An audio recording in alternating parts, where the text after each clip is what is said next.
You wake up because your phone is vibrating so hard it almost falls off the nightstand. At first, you think it is your alarm. You reach for it with one eye open and slap the screen, but it keeps buzzing again, again, again. Notifications are stacked so high the phone freezes for a second. Messages from old classmates, missed calls from unknown numbers, tags, comments, followers, thousands of followers, then tens of thousands. You sit up on your mattress, still wearing yesterday's warehouse uniform, your mouth dry, your apartment cold, the rent notice still lying on the kitchen table. You open the first message. Bro, you're a hero. You stare at the words. Then another message appears. I saw the video. I can't believe that was you. You open social media and your face is everywhere. The video starts with rain hitting the windshield of someone's car. A school bus is tilted across the highway, its front end crushed against a concrete barrier. Smoke pours from the engine. Children scream behind cracked windows. Cars have stopped, but nobody moves close because flames are already licking under the hood. Then a man runs into frame wearing a soaked black hoodie. He grabs a metal rod from the road, smashes the emergency window, climbs inside, and starts pulling children out one by one. The lost child barely hits the ground before the engine bursts into fire. The video freezes on his face. Your face. Same beard, same nose, same cheap black hoodie you wore to work yesterday, same scar above your eyebrow. The caption says, local warehouse worker saves 9 children from burning school bus, then disappears before police arrive. Your name is under it. You watch the clip again. Your hands begin to shake because you know the truth immediately. It was not you. Last night, you were asleep by 10:30. You remember eating noodles straight from the pot. You remember your shoes drying near the heater. You remember turning off the light. You did not leave the apartment. You did not save anyone. You did not even hear sirens. By 9 a.m., news vans are outside your building. By 10, your landlord is smiling at you like your family. By 11, your boss texts and says, take all the time you need. By noon, a producer from a national morning show offers you $25,000 for one interview. You look at your mother's hospital bill on the fridge.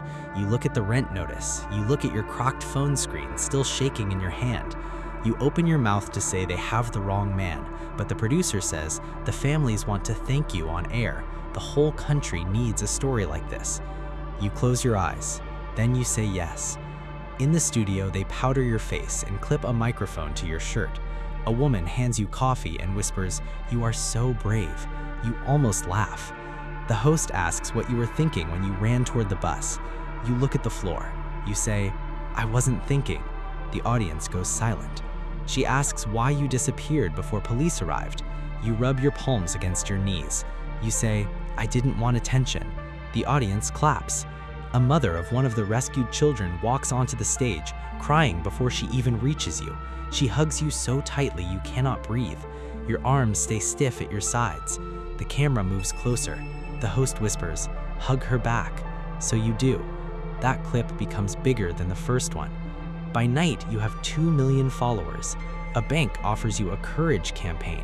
A clothing brand wants you in the same black hoodie standing in fake rain under studio lights. Donations flood into an account you never opened.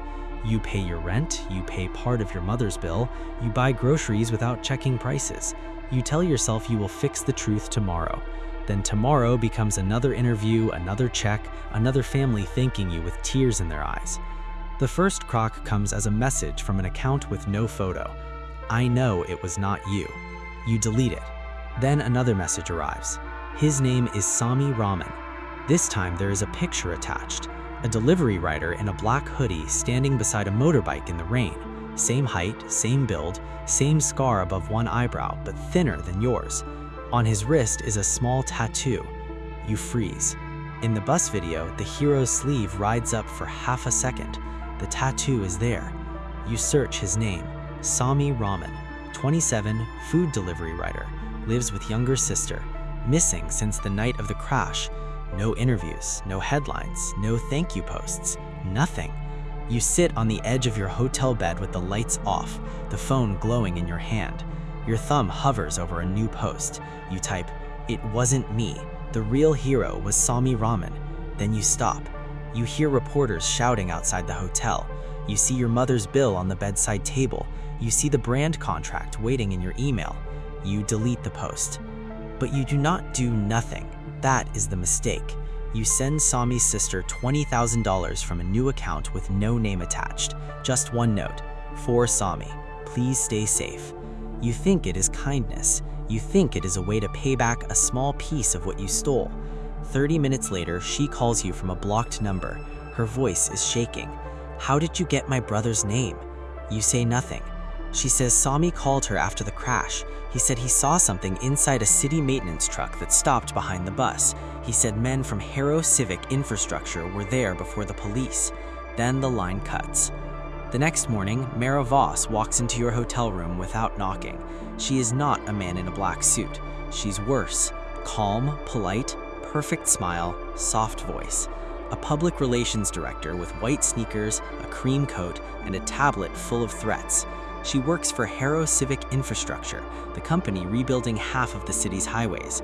She speaks like a therapist. She says, I know this has been emotionally overwhelming for you. Then she places photos on the table. Sami near the crash, Sami looking into the back of a city truck, Sami being pulled into a loading bay, alive, terrified.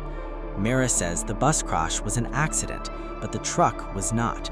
Sami saw what Harrow was moving through a closed construction lane. Bribe money, illegal records, things powerful people do not survive if they become public. Then the internet did something useful. It gave the city a cleaner hero. You, a broke man with a sick mother, a sad face, and enough guilt to control. She slides a speech across the table. Tonight, at the charity gala, you will accept the Hero of the City award. You will say Sami helped in the confusion, then disappeared because he was unstable.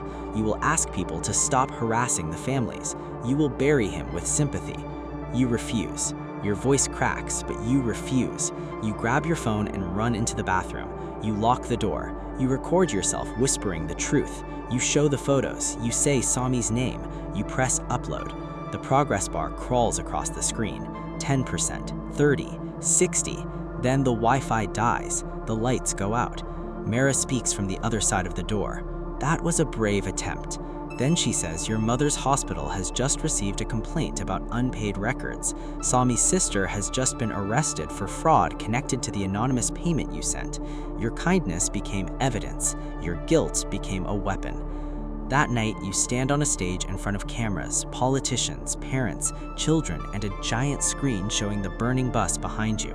Your hands grip the podium so hard, your knuckles turn white. The speech glows on the teleprompter. Mara stands near the back, smiling gently like she's proud of you. You start reading. Your voice shakes. You call Sami confused. You call him troubled. You call him a helper, not the hero. A single tear cuts through the makeup on your face. The audience thinks it is grief. It is not. It is surrender. Then the screen behind you changes. For 1 second, you think your video uploaded. You almost breathe.